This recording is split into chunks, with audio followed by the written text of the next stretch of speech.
Hello there, welcome to part 2 of our CVP formula video.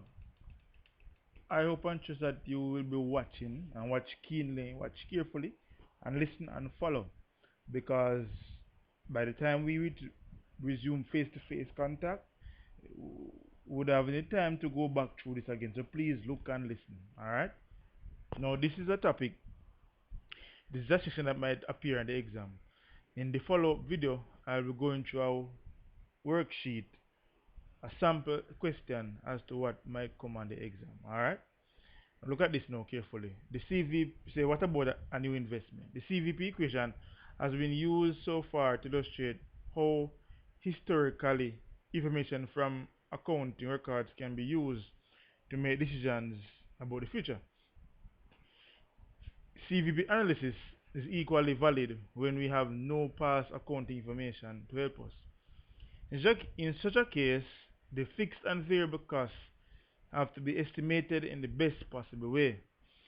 Suppose a model motel was considering renting the adjacent premises and converting the space into a 50-seat coffee shop to better serve the needs of its motel customers.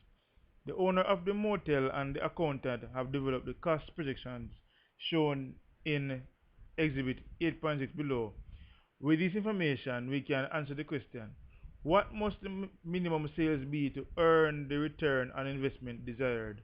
This can be answered by using the basic CVP equation. And this is the equation here. It says return required sales equal what?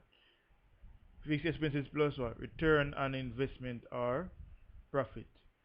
Divided by what? 100% minus variable cost percentage. Look on exhibit 6 here.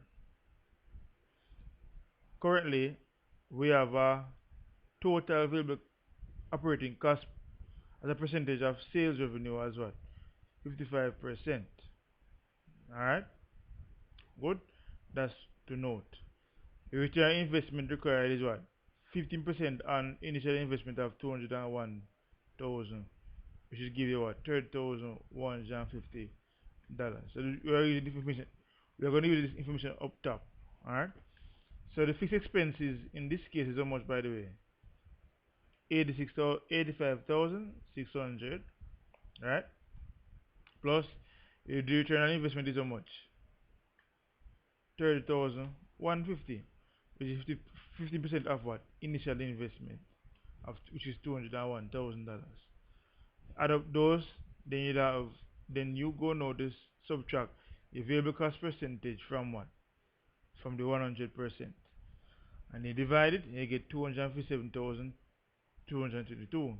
Assuming the estimates of costs are reasonably accurate, the owner of the model motel would have to decide whether the projected required sales revenue of 257,222 could be attained from motel customers and other potential customers in the area. If the volume could be reached, then the new venture would be what? Profitable. Alright? Once in business with the new restaurant, decisions about the coffee shop can be made using CVP analysis in the same way as was demonstrated for the motel operation. Coffee shop sales revenue can also be handled in a unit basis.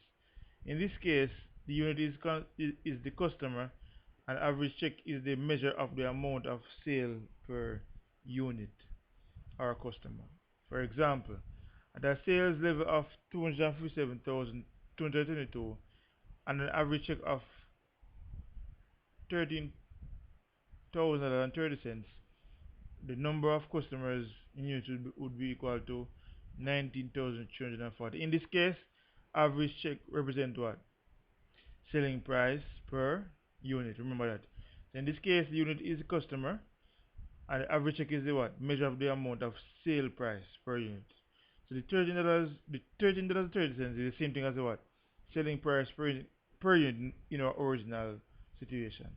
So this would give you a unit of what? 19,340 in this example. Alright. What about problem of joint costs? In the problems handled to date, the fixed costs have been identified with a single operation, a motel or department, a restaurant. And this identification has been easy. What happens in the case of joint costs? If, for example, a restaurant has a food department and beverage department, so some of the costs involved will be joint costs shared by the entire operation. In such a case, as long as the variable costs can be identified for each department, CVP analysis can still be useful. The fixed costs and the fixed portion of semi-fixed costs can still be handled in a joint manner. Look at this example here. In this case, the total contribution margin is how much? $105,000, right? Right? Add 75,000 to 30, 105,000, and that will give you a total contribution margin. Notice that the variable cost is what?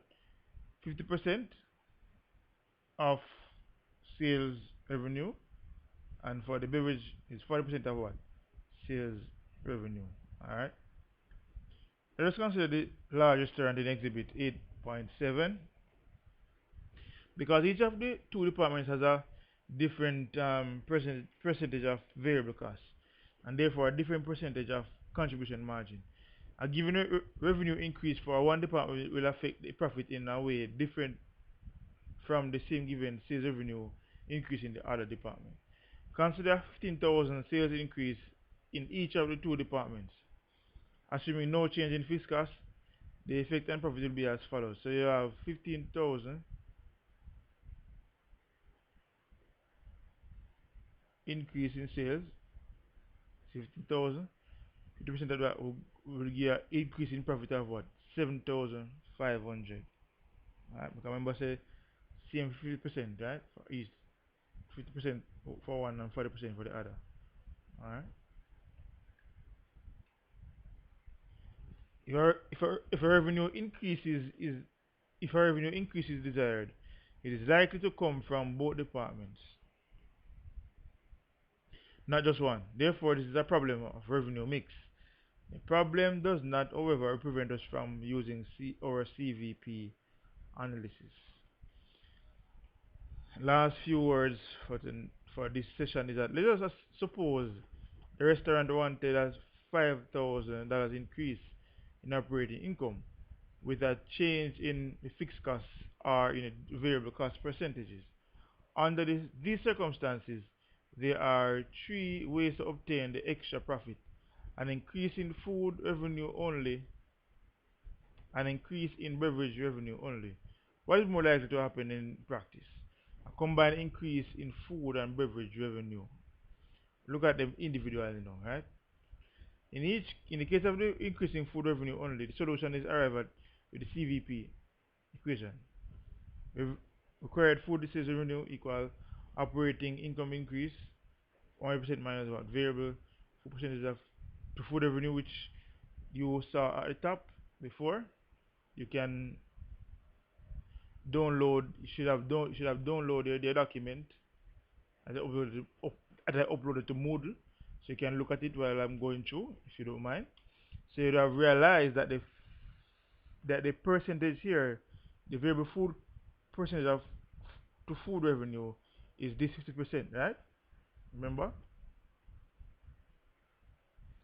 50% of sales revenue is what? 75,000 in this case. So this is the 50% is what your focus is on for the food, and for the beverage 40%, right? That's variable cost percentage. Alright, for this example. So you have minus the variable food percentage to food revenue from the 100% would give you food contribution margin percentage. You divide that by divide the 5,000 and you get what? $10,000. And you look at the one about increasing beverage revenue only, the approach is exactly the same as for food revenue increase only, except that we substitute the beverage contribution margin percentage for the food contribution margin percentage, which is 60%. 5,000 divided by 60%. Alright, these things are not might not come when you examine at all, so don't worry about this part of the story. Remember, you can go back through the video, pause, write notes if you need to, and look forward to the follow-up video to the practice question and example that I'll go through. Alright? Peace, I'm out.